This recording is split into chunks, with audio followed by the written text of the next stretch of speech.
officially. Meghan Markle is no longer with us, and not in the way that tabloid drama usually does. According to recent U.S. Weekly reporting, Meghan has been cut off from Prince William and Princess Catherine's lives for good. No texts, no calls. It feels permanent, and there is no more courteous exchanging of Christmas cards. Only silence. Royal insiders claim that Harry made the decision to discuss royal family matters in public once more, this time in a heated May 2 BBC. According to insiders, this was the final straw, and as a result, there is no longer any drama or back and forth, and Meghan's name is no longer even permitted to be brought up in front of Kate. Actually, it is strictly forbidden for palace employees to mention Meghan in any way. However, this goes beyond a single interview.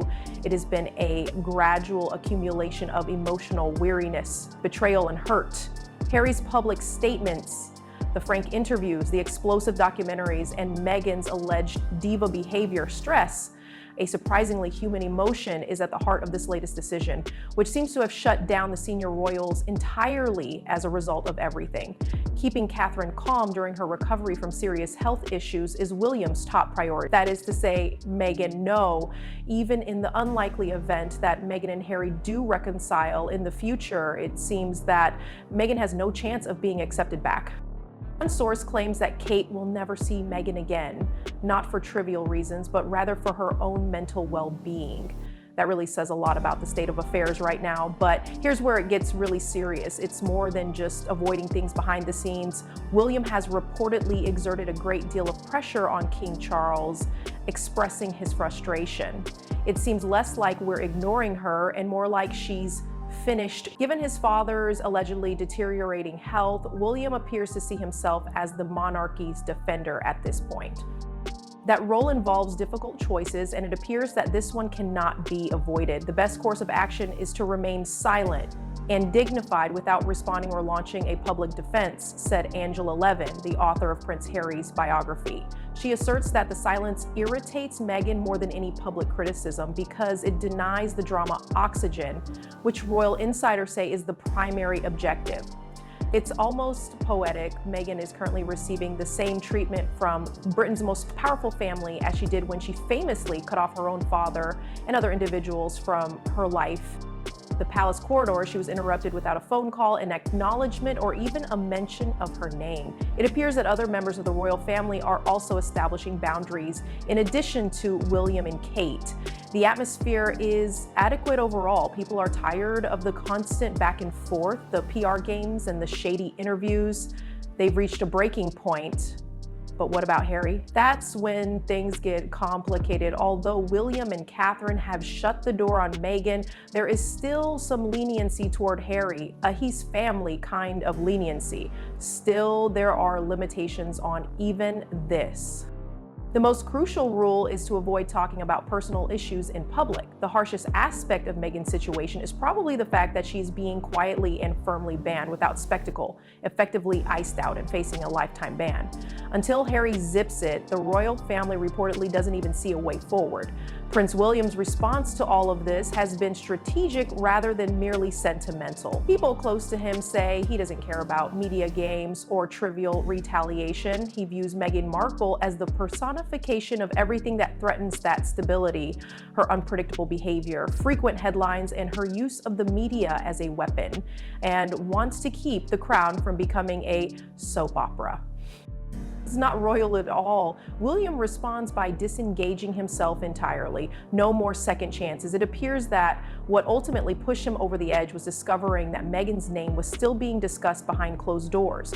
Even that was too much. Even though it was decided to keep her out of their world from now on, Kate didn't just agree. She insisted that the public rarely sees the emotional toll Meghan's involvement has taken on her, but insiders say it's very real and that there are also reputational scars.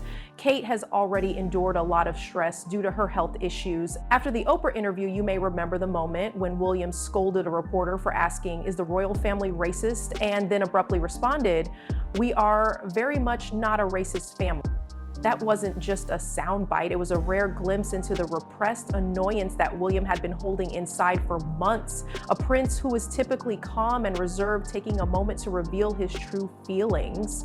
According to all accounts, that outburst was a mistake. The palace didn't want any public rebuttals, and William probably felt guilty about giving Harry and Meghan even that much satisfaction. Because it showed that their strategy of controlled silence could be weakened, he was exposed. Since then, he has become more restrained. He no longer makes inadvertent acknowledgments, reacts in public, or does anything else. Additionally, several people claim that nothing is specifically making Meghan crazy. It's ironic how all of this is developing. Meghan is currently receiving the same treatment from the royal family as she did when she famously severed her ties with people she believed to be toxic, including her own father. It appears that the royal family has learned from her own past. Total detachment, no emotional closure or resolution, just distance and finality. Outside the palace, bridges are also on fire. Enninful, the former editor of Vogue UK, who once went above and beyond to please Meghan when she was the magazine's guest editor, is no longer on speaking terms with Edward. That collaboration, which was once celebrated as a cultural moment, ended poorly.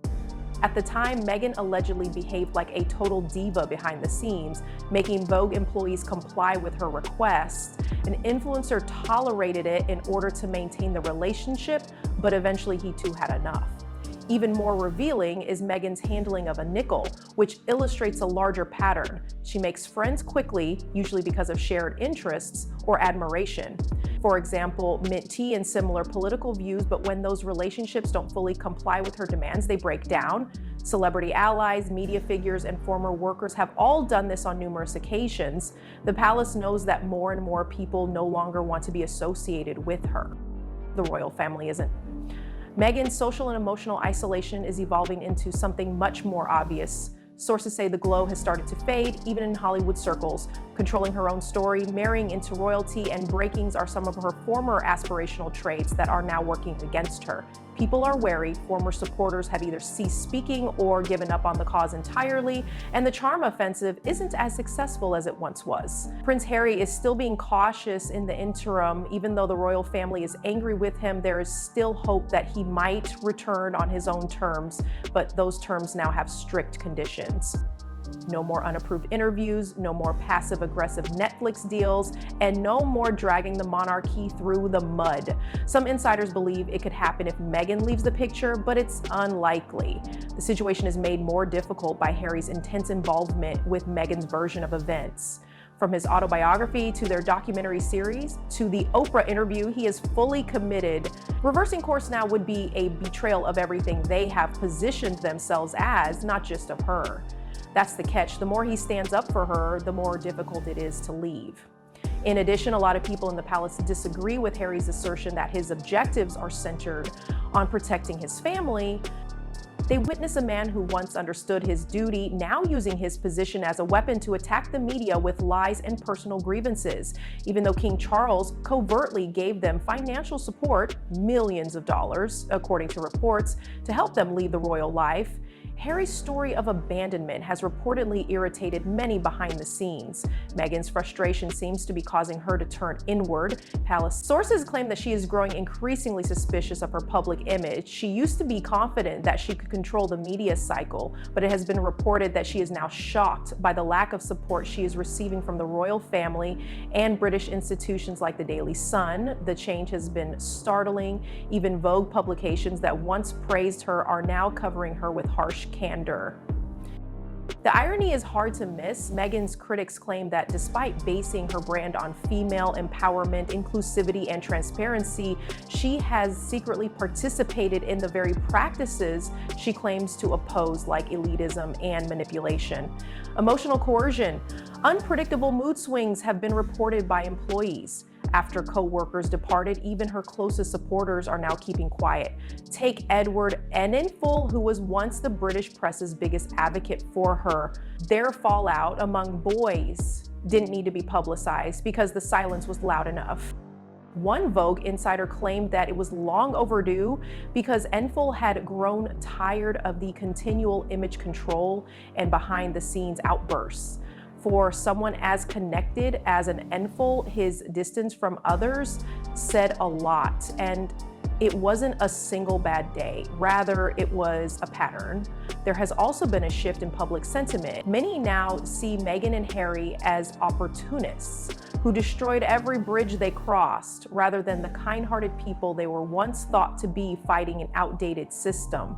Their value has diminished, and doors that once opened are now cautiously closed or jarred, making this narrative shift important, especially in politics and the media. There is sadness beneath the surface that a once loved prince and his wife have ended up in this place, estranged, embattled, and increasingly isolated. But the crown has endured worse and always survives by adhering to one rule. This isn't a victory lap, and the royal family isn't celebrating that downfall. Never let personal chaos take precedence over the institution